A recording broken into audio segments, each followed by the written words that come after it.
Hello and welcome to Everything to Guppy, your Isaac podcast that covers every item, pickup, trinket, boss, floor in the game. I'm Gary Butterfield, and with me, as always, is number one Milky Boy, Will Hughes. Hey there, everybody. It's me, the Milky Boy, from the Milky Way. He's Milky Boy. Hey, I come from the Tate. You squeeze me. What a good start to the week. Come on and squeeze me out.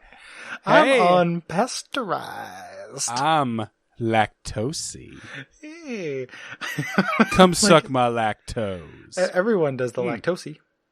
What's the other thing that happens to milk other than pasteurization? Begins with H. Ultra pasteurization? Not ultra. Homogenized, I think is what Yeah, because you'll get like non-homogenized milk. Does that mean it's like a unique batch?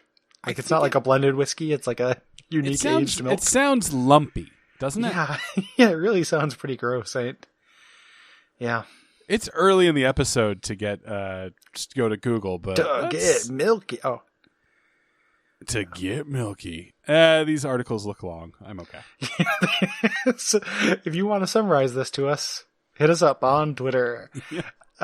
What are we talking about today?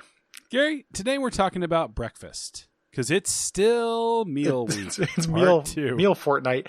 For people who are listening, we had a break in the recording session. So we're fresh, which I think my hope is that it doesn't mean that we repeat a bunch of the digressions from last time, or the very few things we have to say about the meal items. Well, Gary, we are in fact talking about the only interesting meal item. 100% actually. Breakfast. Breakfast. Because breakfast is the default item. Yeah. So breakfast is not only a item, but it's also a verb. You can breakfast yourself. It's true. In the Binding of Isaac. For the sake of formality, Gary, would you please tell us the effects of breakfast? Yes. This grants Isaac, or whatever character you're playing as. Yeah, wow, Wiki, come on. An omission in the Wiki. 1 full red heart container. Great. Yep. You know, but if the item pool that you're in runs out of items, it will only have breakfast. Which generally only happens if you have been doing some shit. Well, sometimes it's just if you're doing like D100 or D4 a lot. Yeah, that qualifies under my definition of shit. Some shit. Yeah, some shit. I get bummed out that the D100 because it'll be where I haven't had every item in the game. I've just had every item of like the pools that it's re-rolling. Yeah. So I think the way that the re-roll mechanic works is it takes every item you have and re-rolls it into a different item of that pool. Mm-hmm. I don't know that to be the case, but I think that's part of why you get breakfast, because sometimes I will run into a couple breakfasts in a row. And then I will go and there'll still be another item. It's like, you weren't out of item. I haven't had Maw of the Void yet. There's like 550 items in this game. I haven't got all 550 items, you know? So I think that this could be coded away as something that like it literally will, like if that pool is empty, switch to a different pool the way say the libraries do in the game. For once, the wiki synergy section actually points out something pretty useful, which is that if you have breakfasted yourself, which is to say all items you encounter for the rest of the run are just breakfast, and you've got the potato peeler, hey, you're going to have like 4 Meat Boys running around with you. You're going to have a Meat Boy army, which is a really fun way to play the game. I love a Meat Boy army. Here, I found another another synergy that's not in the wiki here. Do tell, my friend. And this is breaking news. I just played a run with this synergy. I think you have to talk over the news. Welcome to Synergy Tonight. Synergy Tonight actually sounds like it. But ordinarily, you know, if I die in a Binding of Isaac run, I don't care. But this actually bummed me out because I stumbled upon a new synergy and I haven't seen it online. I was playing as Apollyon. Okay. A character I like a lot. And I took Libra. Now, let me tell you, Libra and Apollyon is awesome.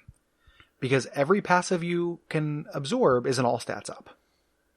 Oh. Because it just gives you random stats. Those get separated. Yeah, right? Those get separated out. And it was actually really potent. Like I was on the 3rd floor and was just everything that was a passive I was absorbing. And then I had, really good damage and rate of fire, and it just seemed like it was just going to keep going up. So Apollyon Libra is a really good synergy. That's really interesting. Mm-hmm. You know what did me in?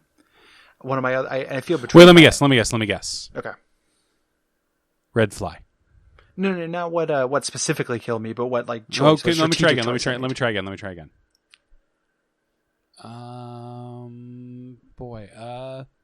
The little meat boy like guys, but with the ones with like you can see their teeth, so they go faster. No, it wasn't an enemy. I'm telling you, Gary, let me take one more try at this. Okay. Yeah. Red fly. You got it. It was a psych out. Now you know my true name, and I have to grant you a wish. Yay! Yeah. I wish for no more wishes. Aw. How do I grant?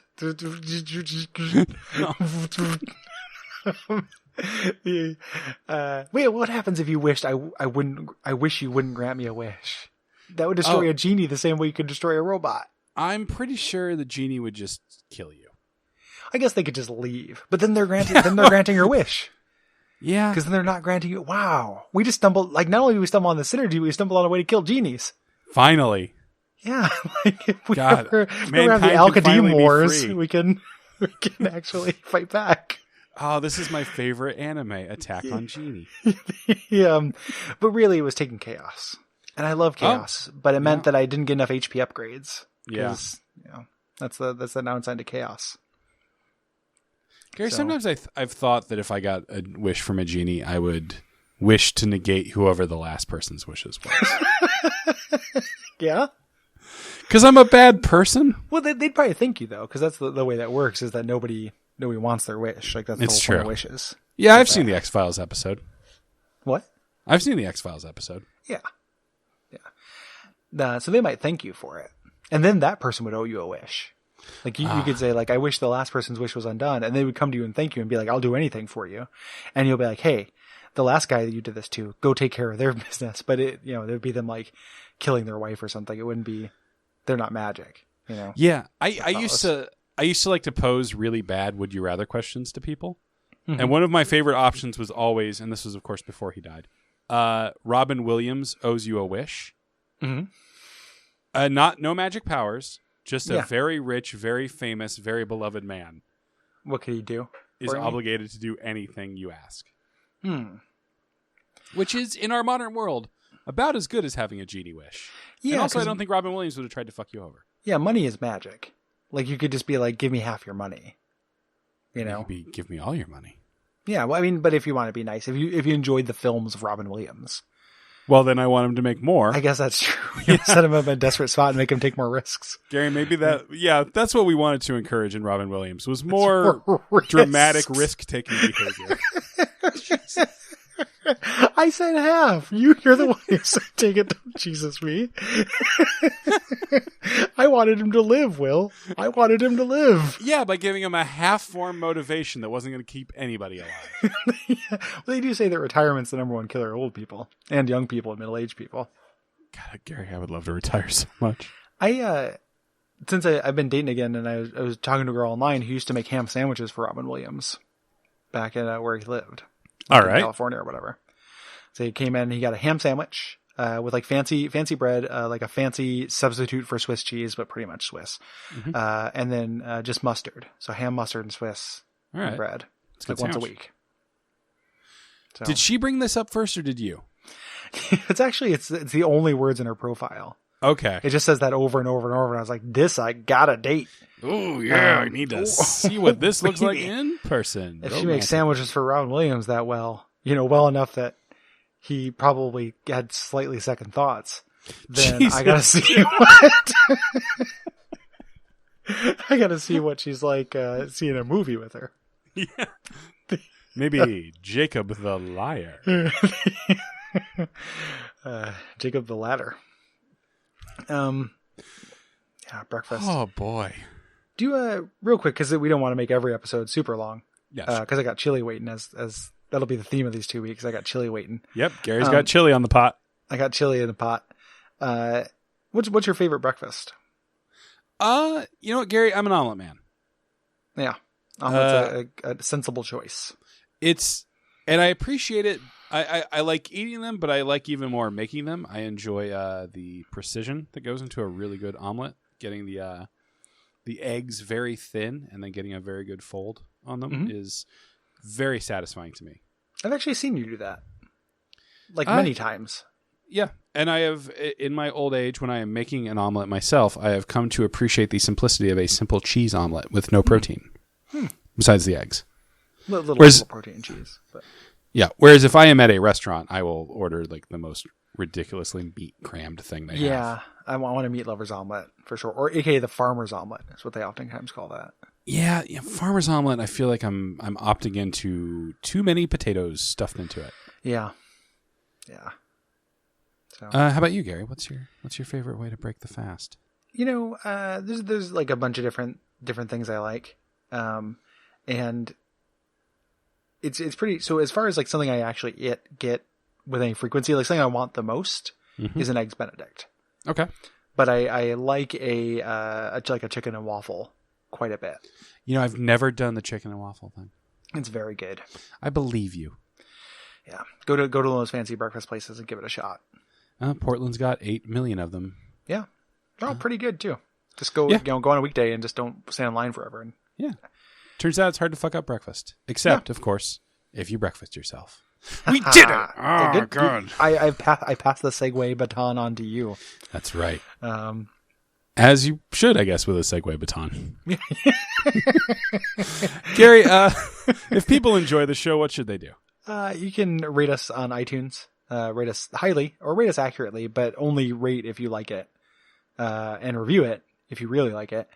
And then you can also support the entire network on patreon.com/Duckfeed.tv. Here's the thing too. So as we're entering into month 3, or what have you of this, or however far ahead we are, we still haven't put this out yet. We're getting really far ahead. So I just want to make a quick note. If you had feedback and we didn't listen to it, it's not because we're mean. Yeah, no, it's because these are borderline therapy sessions for us. Yeah. And so we're recording a lot of them. Yeah, it's real fun to do. And me and Will have very compatible schedules. It's true because we're crazy night owls. Mm-hmm. Yeah. Speaking of owls and the night, Gary, good night. Good night.